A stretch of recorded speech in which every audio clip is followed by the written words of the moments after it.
Neste dia 1º de junho, a Igreja celebra a memória de São Justino mártir. São Justino pertenceu àquela geração de cristãos que se chama de subapostólica. Ele viveu ali no final do 1º século até meados do 2º século.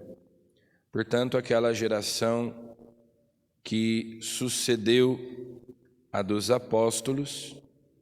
Ele era samaritano, nasceu em Siquém e era um filósofo.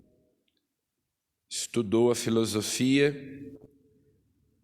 em busca da verdade, até que ele se encontra com a fé cristã, e nós temos alguns dos seus escritos, algumas cartas escritas por ele, 2 apologias e o diálogo com Trifão. São documentos nos quais ele defende a fé cristã dos ataques dos pagãos.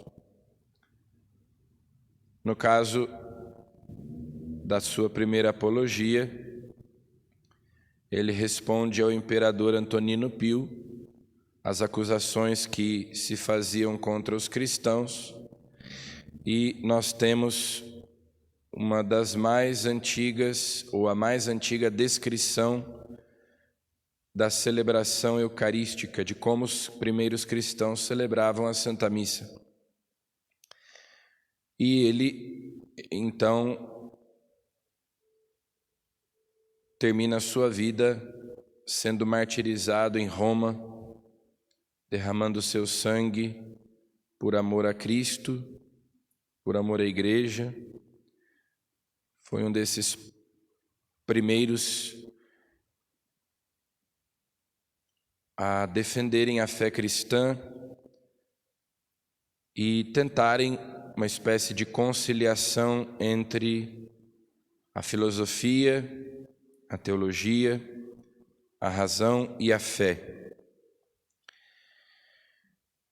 Nós, durante todo o tempo pascal, estamos lendo o livro dos Atos dos Apóstolos, na primeira leitura, e agora nós estamos ouvindo o discurso de Paulo em Éfeso aos anciãos, a sua despedida, porque dali São Paulo entra no navio e vai para Roma, prisioneiro. E em Roma se encerra a narrativa de São Lucas dos Atos dos Apóstolos. São Lucas não narra o martírio de São Paulo. Nós sabemos que ele depois teve liberdade. Houve o primeiro cativeiro de São Paulo em Roma e depois um segundo, que foi quando ele encontrou o martírio. Então nós estamos aqui já no final do livro dos Atos dos Apóstolos, no capítulo 20, e São Paulo está se despedindo dos anciãos de Éfeso,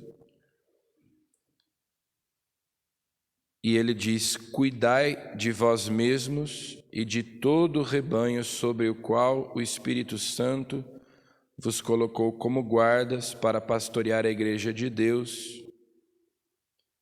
Eu sei que depois que eu for embora, aparecerão entre vós lobos vorazes, lobos ferozes, que não pouparão o rebanho.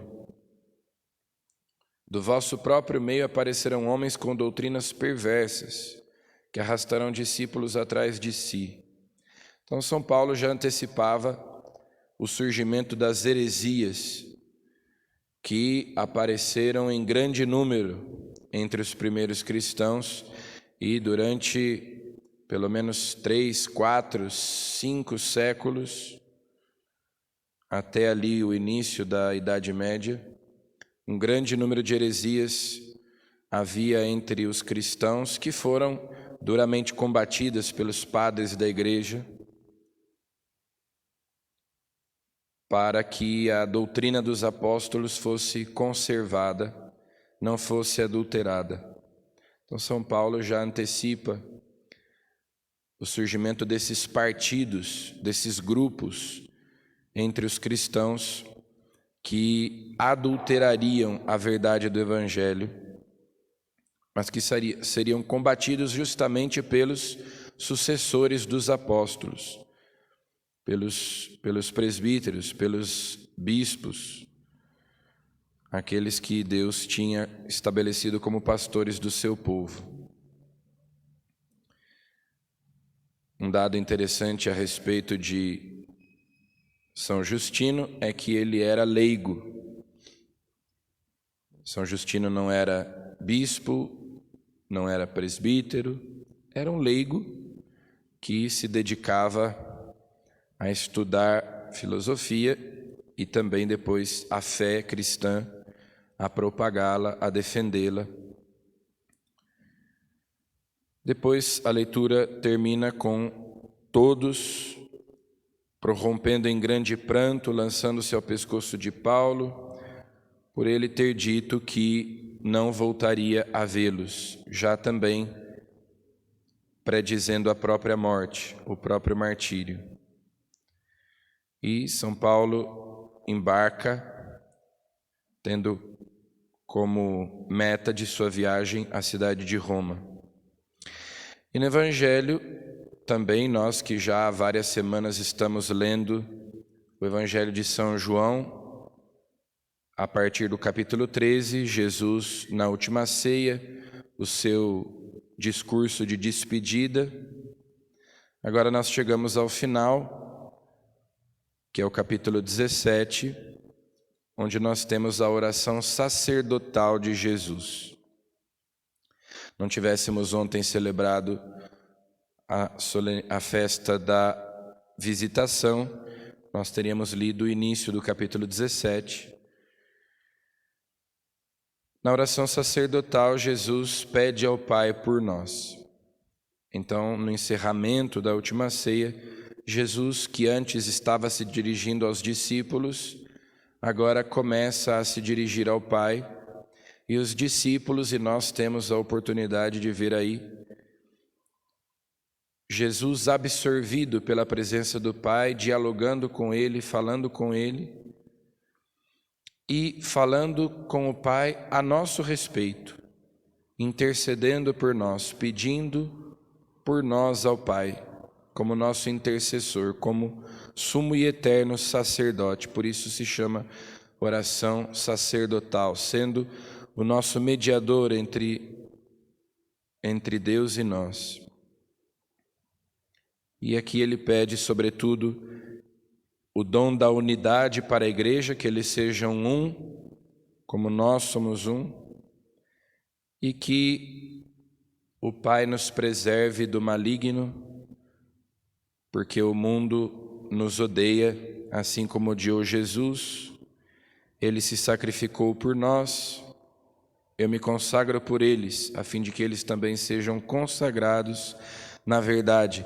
Então Jesus pede ao Pai que os seus discípulos, apesar do ódio do mundo, das perseguições do mundo, permaneçam fiéis à sua palavra, que é a verdade, e não se deixem levar pelas heresias, não se deixem levar pelas falsas doutrinas, mas se conservem fiéis à sua palavra, que é palavra de salvação. Então Jesus, na última ceia, pensou em nós e orou por nós, não apenas pelos apóstolos que estavam lá no cenáculo. Jesus diz: eu não rogo apenas por estes, mas por todos aqueles que vão crer por causa da palavra deles. Então, na noite da Quinta-feira Santa, na noite em que Jesus instituiu a Eucaristia, ele pensava em nós e pedia ao Pai por nós, para que nós nos conservássemos unidos uns aos outros, unidos a Ele, na única e verdadeira Igreja de Cristo, para que nós conservássemos a verdade do Evangelho. E foi o que fez São Justino Mártir, que nós celebramos hoje, defendendo a fé católica diante dos seus perseguidores, diante daqueles que questionavam e atacavam a fé católica. Então peçamos a sua intercessão para que nós também conservemos a integridade do depósito da fé, da verdade revelada por Deus a nós em Jesus Cristo. Amém.